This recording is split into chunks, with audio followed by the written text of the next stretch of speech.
So what's the deal with Lauri Markkanen? Is he getting traded? Is he staying? Is he signing with another team? I don't know. I'm Ross. This is Arturis Fan Club, and if you want your name over here, you need to join the Arturis Super Fan Club. It is $4.99 a month. You get access to exclusive videos, early access to videos from my main channel, priority response to comments, requesting content, exclusive polls, chats, emojis, badges, all kinds of amazing perks. It's $4.99 a month, like I said, and I will make sure to give shout outs to all of my wonderful Super Fan Club members. Thank you guys so much for supporting me. It is the best way to support what I do directly. If you enjoy my content, if you enjoy my videos, join the Super Fan Club. Thank you guys so much. So the question tonight is, what is going on with Lauri Markkanen? What are the Bulls doing next? This morning, I will mention it real quick. The Bulls did sign Tony Bradley.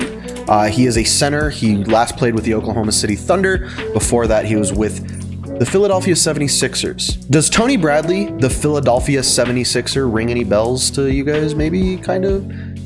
Well, if it does, that's because he cooked us in a game last season when Joel Embiid and Ben Simmons were out. He came in and had a nice game, put up some points, grabbed some boards, and blocked some shots, and made us look silly at home. Wasn't a fun game for us. So Tony Bradley, hopefully going to be doing that for us to other teams. He can play power forward. He can play center. He's 6'10", got long arms. He's able to block shots.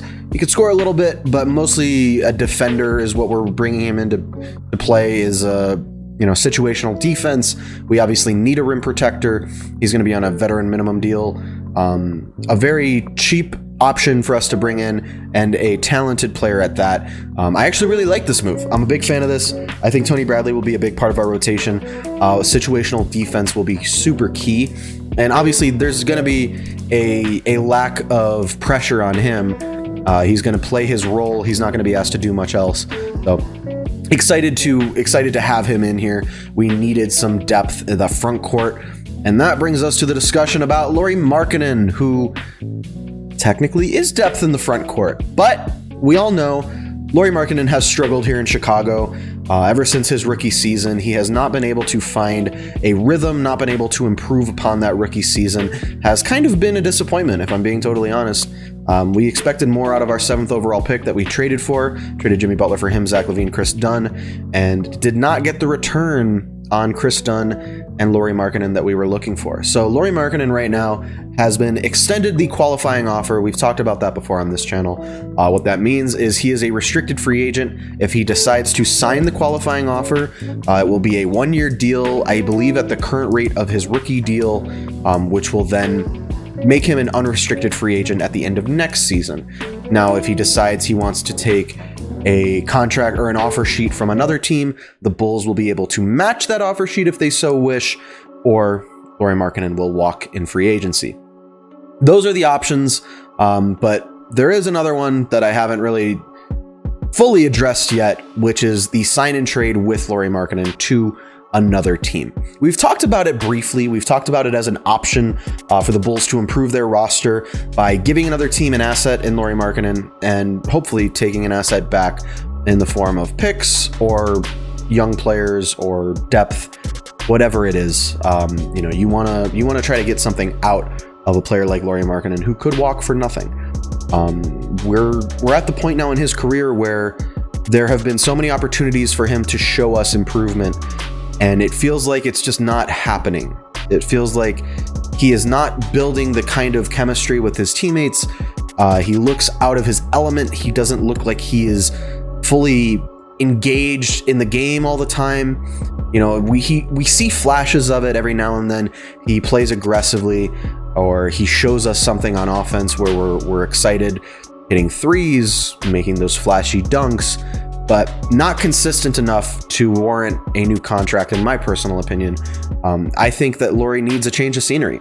I think that the Chicago experiment for him has not been a success, and in order to revive his career, I believe he should go to a new team.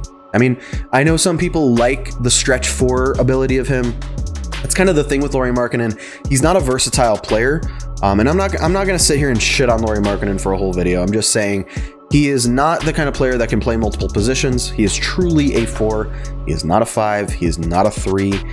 He is not as fast as he used to be. He put on strength in the upper body. He didn't put on strength in his core. So while his upper body got a little more top heavy, his legs and his core have not changed. So he didn't add a post game to his repertoire. He is still not a post player. He cannot back players down necessarily. He is not strong in that regard. Obviously, he's got the strength to yam it. He's got hops, and he's got really, really nice. I mean, look at his arms. He's toned. He's buff. He's a good looking kid. But problem here is that he is not the kind of 4 that the Bulls need right now. The kind of 4 the Bulls need right now is a guy who can play defense, post up, have a face up game. Okay, we brought in Tony Bradley, like I talked about, to play defense in the paint. But off the bench right now, if you're bringing Lauri Markkanen off the bench with Tony Bradley, you are losing so much defense at the 3 and the 4 positions. And that's kind of the problem if we retain Lauri Markkanen. We don't have the right kind of 4 to complement what Vucevic, DeRozan, Patrick Williams, Levine, Lonzo, and all of our starting 5. You know, Lauri Markkanen's not going to be a starter. We know that much, but he wants to be, and we'll get into that. But bringing him off the bench, you'd have to play kind of musical chairs with that rotation in order to find the right magic mix to complement Lauri Markkanen, and that is just not the kind of team that I feel like AK and Mark Eversley are trying to build here. They want to build a versatile team that has players who can play multiple positions. They want to give Billy Donovan the opportunity to switch guys around and find rotations that work for everyone. It's not going to be, you know, this guy is only a 4, this guy's only a 3. You know, Patrick Williams can play 3 or 4. DeMar DeRozan can play 3 or 4. Zach LaVine can play 2 or 3. Kobe White can play 1 or 2. Lonzo Ball can play 1 through 3. So like you have guys who can switch between different positions. That is so important. Lauri Markkanen is truly a 4. So there are a couple different ways that we could talk about this. We'll get into the trade scenarios. First off, let's talk about what the latest news with Lauri Markkanen is. The latest news is that he has been expecting a contract higher than what the Bulls or any other team are willing to give him, and that is why he's kind of priced himself out of the market and has not found a team to even offer him any kind of contract yet. So that's the latest rumor. I know that there was a tweet from his agent that was disputing it. I think he just put the cap emoji, but I mean, there's a reason he hasn't found a team yet. You know, it's not an accident. Guys like Lauri Markkanen, they're generally coveted, but if they want too much money, you know, no one's going to pony up $15+ million for a guy who is very much a one-trick pony. And I don't mean that, once again, to crap on Lauri Markkanen. It's just there are flaws to his game that cause concern, and there are reasons that you don't want to necessarily give him a long-term contract because you don't know how his game will progress. He's still young. He still has plenty of value. Stretch 4s are important in today's game. You know, the ability to shoot the 3 is important in today's game. And I do think there is a case to be made that bringing him back on that qualifying offer for 1 year isn't a horrible thing. You know, coming off the bench, you could pair him with Troy Brown Jr., you could pair him with Tony Bradley, use his shooting ability. You know, guys like Lonzo Ball, guys like Alex Caruso, they like to have a shooter at the 4 so you can pass out if they get in a little bit of trouble in the lane. So there's possibilities there. I'm not a huge fan of it because I feel like we can get something back for him in a sign and trade. And that's what leads me to the discussion of what is a reasonable return for Lauri Markkanen. Now, I know the Timberwolves have expressed interest in Lauri Markkanen. They have a few players, Jared Vanderbilt, Jaden McDaniels, Naz Reid, Jarrett Culver. Those are a few players that have been discussed in trade rumors, and I would be okay with any one of 2 of them. Maybe you get a combo of 2 for Lauri Markkanen, and you know, you feel a little bit better about the return that you're getting for a guy who might end up walking for nothing. Frankly, you know, Lauri Markkanen could get an offer sheet from a team that is a little bit too rich for our blood, and we just say, all right, you can go. Now, that's the other issue. The big market, the big market is what I'm saying. The market on bigs has kind of dried up. Most of these centers and power forwards have found new teams. Guys like Lauri Markkanen are kind of priced out of the market. John Collins agreed to a contract with the Hawks. You know, that kind of set the market for a guy like that. But Lauri Markkanen hasn't had the same kind of output that John Collins has had in his career. So you can't give Lauri Markkanen that kind of contract. It's just not feasible. So looking at the rest of the field of guys with similar skill sets or play similar positions, Lauri Markkanen is one of the only remaining players left. In fact, it is the free agent market in general. Most teams have figured out their free agent plans. They have signed the guys they want. The Bulls are kind of one of those teams. We have figured out our free agent plan. We have signed the guys we want. There are a couple positions that we could fill out still. We are looking at wing depth. I've heard rumors that the Bulls are looking at Danny Green.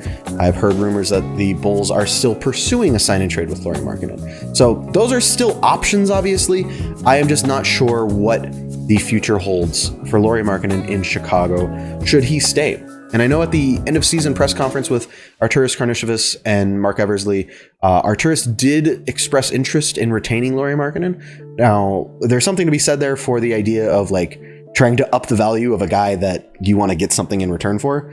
But it did sound like Lauri was a priority for the Bulls in terms of trying to work something out to keep him around.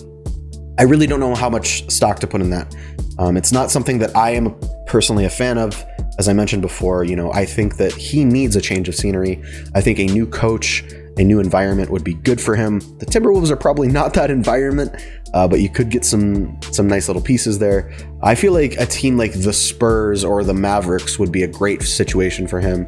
I just don't know what kind of assets they have that they would want to include in a trade back for Lauri Markkanen. The other thing is that the Bulls do have that trade exception that came over from the Daniel Tice sign and trade. So there is the possibility where you could send Lauri Markkanen to another team and maybe take back a player on a bloated contract who's maybe being overpaid, but you bring them in because you can afford it with that trade exception.